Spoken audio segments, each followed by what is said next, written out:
Mr. Manaloto. Hindi, ano na lang, Pipito na lang. Pipito. Okay, Pipito. Kailangan ko lang yung mga specs ng gusto mong ilagay sa bahay mo.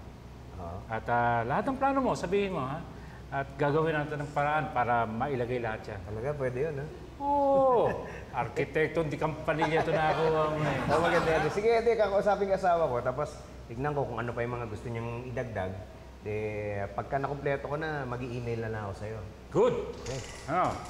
Hindi man inuhukay pero lumalalim, di ba? Ang alin? Ang gabi. Mauna na ako. Sige, sige. Thank you. Ha? Okay. Sige, sige.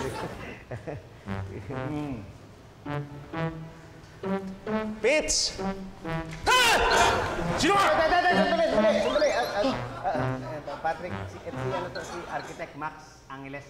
Siya yung magde-design nung bahay na ipagagawa namin ni Elsa. Ano yan? Si Patrick. Kaibigan ko yung Patrick. Patrick!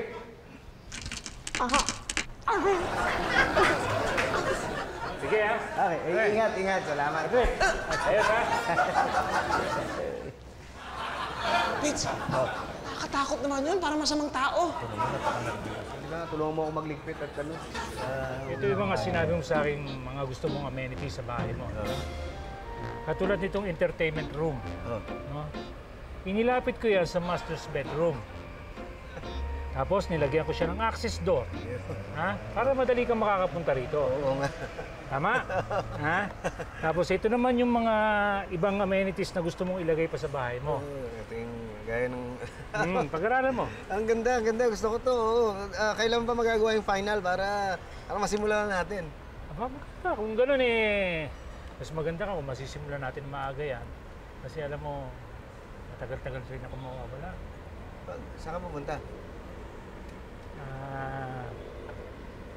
Bakasyon. Bakasyon? Saan? Sandali lang. I-jingle muna ako. Ha? Sige.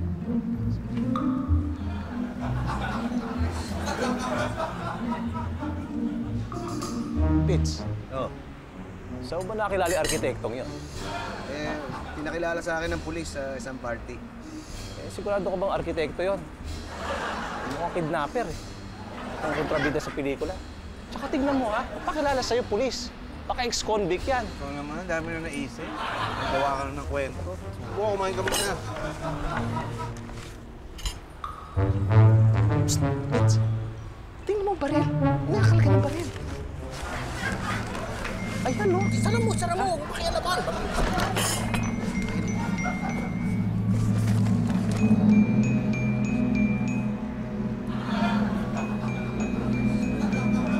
Ano pare? Dugo! Yes. Uwi na ako, gabi na. Naku po, umalis ko na kanina pa eh. Nandiyan ka pa pala.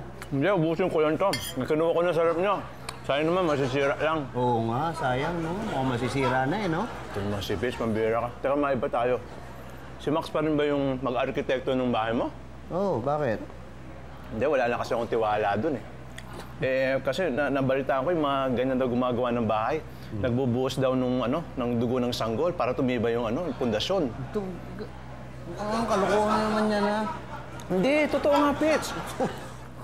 Kalukuhan, pero maraming naniniwala. Sa akin lang, mag-ingat kayo, dobleng ingat. Lalo na yan si Clarissa. Sige na, uwi na ako. Ubus na to eh. Hindi na talaga hintayin. Ang alin? Napalayasin kita. Pits naman, marunong naman ako mahiya, no? Sobrang na. Iyang-iya ka sa'yo. Tawa.